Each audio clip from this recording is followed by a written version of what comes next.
I would rather have a bowling strong team in 2024 than an over-the-top batting. And I think the captain-coach relationship is a really important one. We've lost the art of that, leadership and tactical side of, trying to make sure you can manage your bowlers effectively under pressure.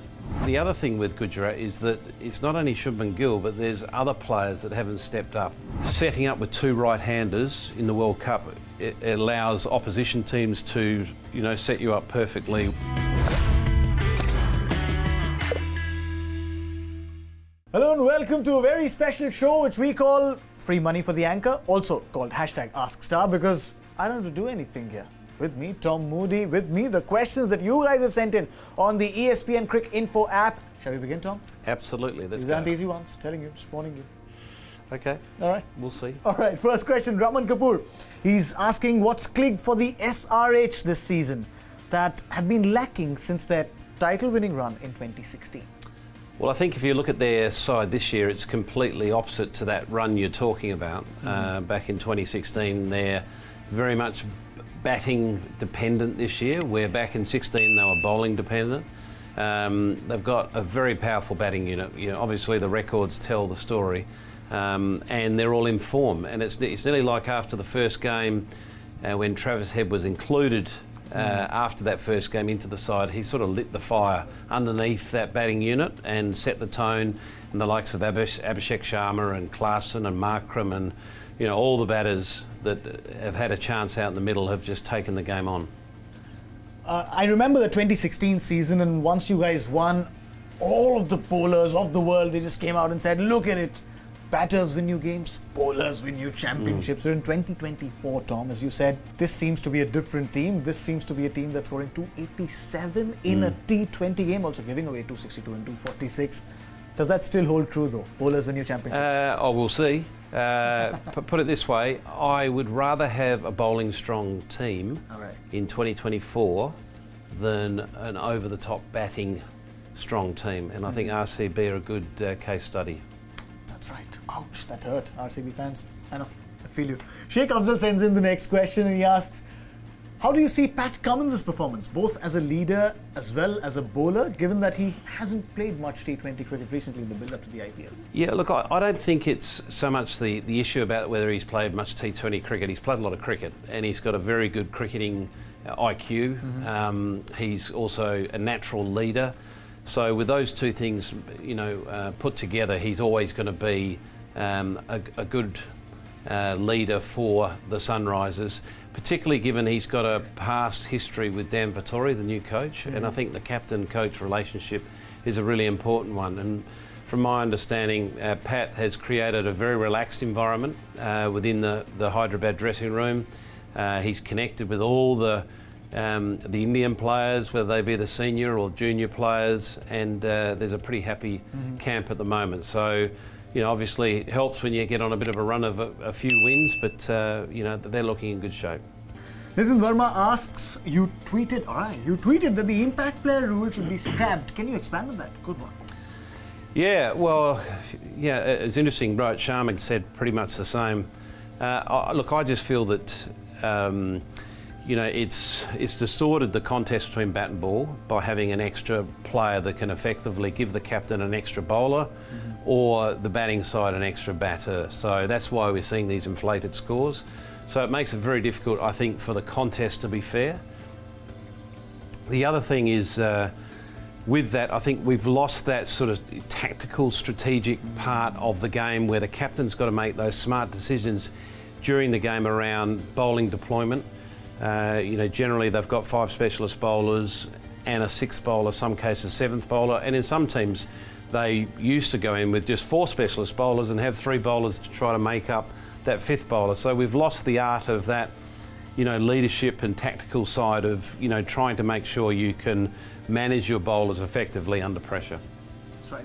All right, next question is from Surinder Singh, who asks, should Sunrisers Hyderabad be worried about their bowling, that they conceded around 240 against Mumbai and 260 against the RCB? Well, it's a good question because, you talk a lot about what Sunrisers have posted. in both those games, and it was a ridiculous number. And who would have thought that we'd be, talking about, those types of totals in a T20 game? But they would be a little bit concerned that the teams chasing those runs down have actually exposed their bowling attack to a level where they haven't been too far away. Mumbai Indians, firstly in Hyderabad, got quite close. I think it was about 20 runs short, and RCB with the brilliance of DK at the end, they're getting 80. It certainly exposed them under pressure. Next question, Tom. Ada Malhotra asks, is the Gujarat Titans' batting too reliant on Shubman Gill? I think, yes, that is definitely yes. I think the absence of Miller has been an issue. I know he played the last game, but he's been out with injury for a period of time. So, I think Miller's contribution over the last 2 years has been significant. And I think also they're missing Hardik Pandya's batting when he batted at 4. He showed a lot of consistency at that number when he was there for the first 2 years. And the other thing with Gujarat is that it's not only Shubman Gill, but there's other players that haven't stepped up and shown form. So he's not the only piece in the puzzle that's not quite fitting. There's a number of players that are a little bit short of form. Has that compounded the problem? Also the lack of, for the lack of a better word, the lack of power hitters there. Does it seem a little powerless, that batting lineup, in a season where we've had 287, 277? I think it depends where you play. You're talking where the big scores have been have come about. Have been venues that have historically been reasonably high-scoring venues. Hyderabad, the surface there is a very good, batting surface, and RCB, the ground's so small, your miss hits are going for 6. Up next, Pranav Soni asks, which uncapped Indian has impressed you the most this IPL? You can name more than one, it's okay. Yeah, uncapped, it's a tricky one. Ashutosh from Punjab has come out of absolutely nowhere and surprised me. Shashank is another one from Punjab. One that is, I think he just recently capped, wasn't he? Sai Sudarshan? Yeah. I really like the look of him. I know he hasn't really caught fire yet, but he looks to me like a real future Indian player, long-term Indian player. There's a few for you. Mayank Yadav. Oh yeah, well he's only played 2 games, hasn't he? Yeah, Mayank Yadav's a no-brainer. Yeah, we really like I want to see more of him, but what we've seen has been quite stunning. All right, up next, Narayan asks, after 2 clinical match-winning centuries from Butler this season, can we call him the best IPL opener of all time? He's in the conversation. I think in that conversation is Chris Gale, David Warner, Butler is one. The thing with Josh Butler is that what he does is he seems to have an incredibly good way of measuring how to win games under pressure, and he never seems flustered. And his power hitting, he seems to be able to turn on like turning on a light. 1 minute he's being quite cautious and getting a foundation set. The next minute he's hitting the ball sort of 40 yards over the fence. So he's definitely got to be in the conversation, because the other thing that he brings is a keeper. Yeah. So he plugs 2 holes.